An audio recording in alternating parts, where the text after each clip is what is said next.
morning, YouTube internet people. How the hell are you? I'm embarrassingly excited because I'm going to go pick up one of my favourite cars ever that I sort of bought on a whim after accidentally applying for a credit card when drunk a couple of weeks ago. Just a quick interior shot while the seller's gone to go get some Allen keys. You can see the bonnet's up. I love this car, it's amazing. I've fallen in love with it already. I've driven it 20 yards and the carburettor has fallen off the engine because it's shaking its bolts loose.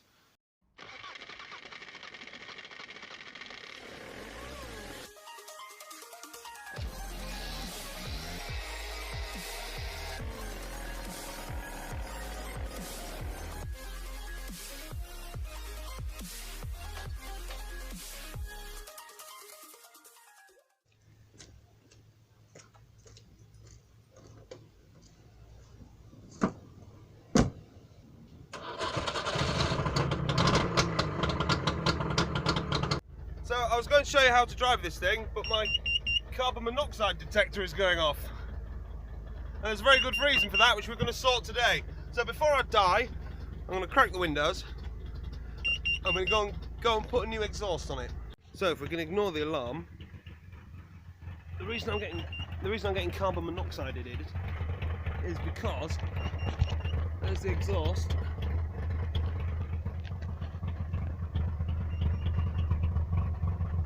I don't know how well you can see, but the tailpipe has rotted off.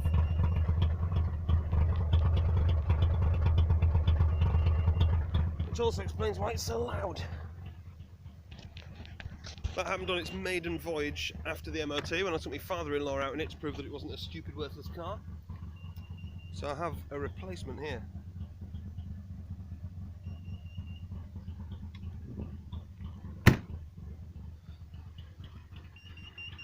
This should nicely... no, not really.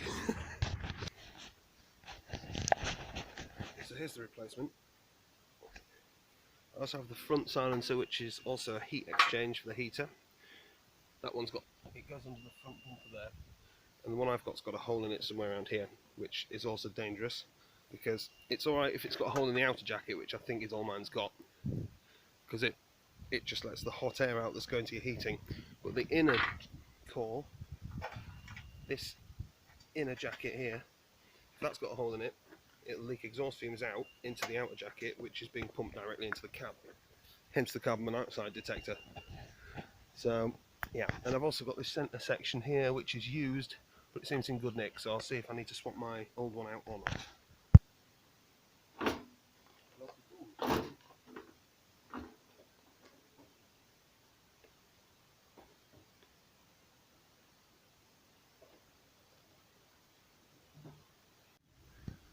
Down here, so this is the front of the car, down here is the front silencer box, which we're replacing. I don't know if you can see, but it's quite rusty on that end there, so that might explain part of why the heating on this isn't amazing. Only part of why though. Okay, so here we are under the car. It's actually in pretty good nick. I can't see any rust particularly, because I haven't yet. It looks like it's been undersealed as well, which is good, but there's the back box. It was on the MOT that the whole exhaust system was knackered, and you can see that it is pretty much. So in order to get this off, I have to remove that bolt there. Unfortunately, none of the bolts are captive, so I've got to put a spanner around the back of it as well. Another one that side, this clamp, and then another clamp at the other end of that pipe. And then all the gubbins that goes with the heater box. But we'll get to that when we come to it. First, let's whip this off.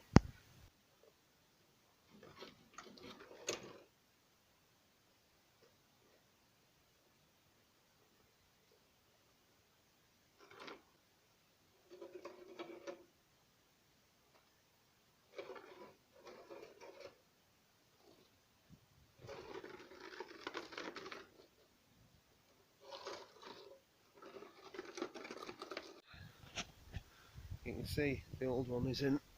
I mean, that's not good, is it? I wonder if there maybe is a small leak inside there somewhere. I wouldn't be surprised, because it's all fairly rough. There's the back box. Mounting block's knackered, so unfortunately I didn't buy a mounting kit. I was hoping to reuse all the rubber blocks and everything, but it would appear that's not an option. The midsection is not amazing either, that one's a lot better. So my hands are in great shape because I couldn't find any gloves. Right, let's get the new one on. Well, curiosity's got the better of me, so before we get the new exhaust on, we're going to open up that front silencer and see what the insides of it were like. First though, I think this cutting disc's seen better days, so let's exchange it for one with a little bit more meat on it, shall we? Also, I'd like to apologise for the audio quality on this video. I know it's been dead quiet so far, but it's about to get really loud when I crank up the angle grinder, so headphone warning.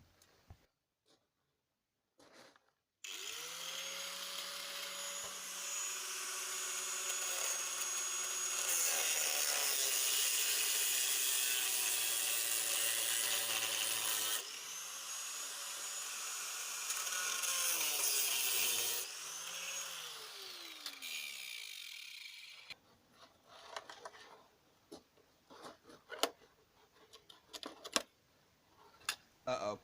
I hope that's fiberglass.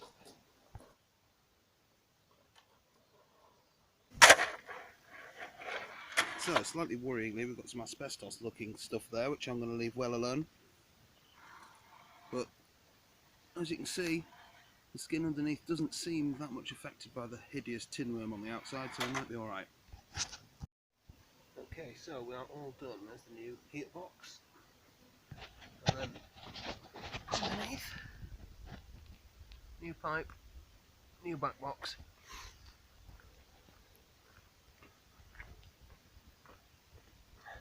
And there's your shiny tailpipe.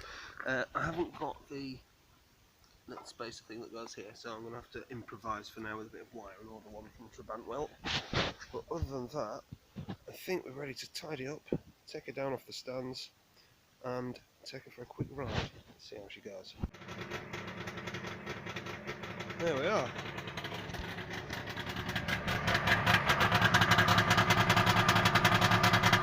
Can't see any fumes leaking from anywhere,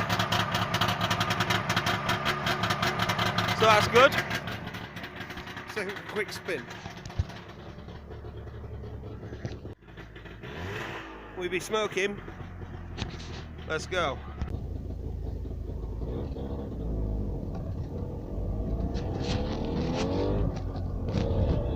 Well, she seems to still go quite nicely anyway. So, just a little bit of an explanation. I've had to overdub this because I did try talking whilst driving and you couldn't hear a word I was saying. So, this is take 2, unfortunately. Also, if you haven't already and you're interested in Trabants, I recommend heading over to Aging Wheels channel and subscribing there. Robert has got some fantastic informative videos and some daft ones as well, like taking his Trabant rally crossing and drag racing. A lot of the stuff I know about Trabants I actually learned from watching those videos, including how to drive the thing, because I was in a situation where I literally just got in it and set off and I would have had literally no idea. So Robert, I know you'll probably never see this, but thank you very much. You've saved my life on several occasions already with this car, and it's a fantastic channel, very entertaining, all the other things that he does as well, and he's a lot wittier than I am and a lot less boring. Okay, so now for some general tinkering. There's lots of niggly little annoying jobs like this fuel hose not being on the barb on the petcock properly that I'm going to try and fix now. Ta-da! There's the first one. I had to take the banjo off and do it sort of out of the car almost on such the pipe. I did manage to lose a washer as well and then find it on the gravel, but I've done it now. Next problem is that the horn intermittently doesn't work, and that's why, because it's not connected. So I'm just going to squeeze that little connector together a little bit in the hope that it grips it better, and I'll come back and do it properly with some pliers if it works.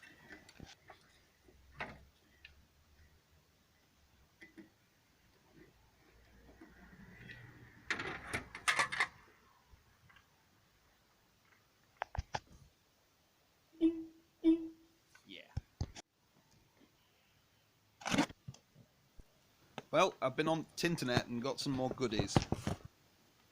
That's a heater pipe. Mine's got a hole in it.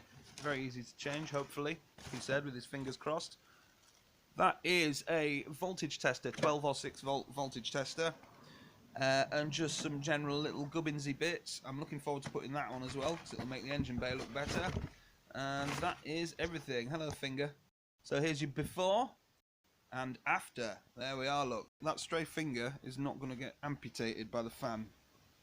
Now this doesn't belong here and it's been pissing me off.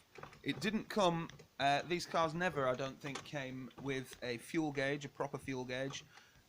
This one doesn't have a sender, it's basically a blank filling the hole. So I'm going to replace it with, come off, get out of it, this, which would have been the original piece of equipment that went in there. It's called an econometer. Also known in Germany as a mouse cinema, because it's a little LED thing that basically tells you whether or not you're driving in an economical fashion or not, in a very space age kind of way. Here it is serving the purpose of a blank as well, because I don't have a sender for that yet. If you've got one, please send it. So that's about it for today, I'm afraid, guys. That was mainly filmed in February 2020 when I'd got the car, got it through its MOT, and then was just fixing little problems with it. It's had some more problems since then, including spectacularly breaking down on the way to work and needing me to be towed back the last 2 miles. So, yeah, there'll be more videos on that. It's off the road at the moment for some winter maintenance, so I'll film that as well, and you'll probably have a slightly more up-to-date Trabant video coming, I won't dare say soon, but eventually. Thanks for watching, guys. Cheers.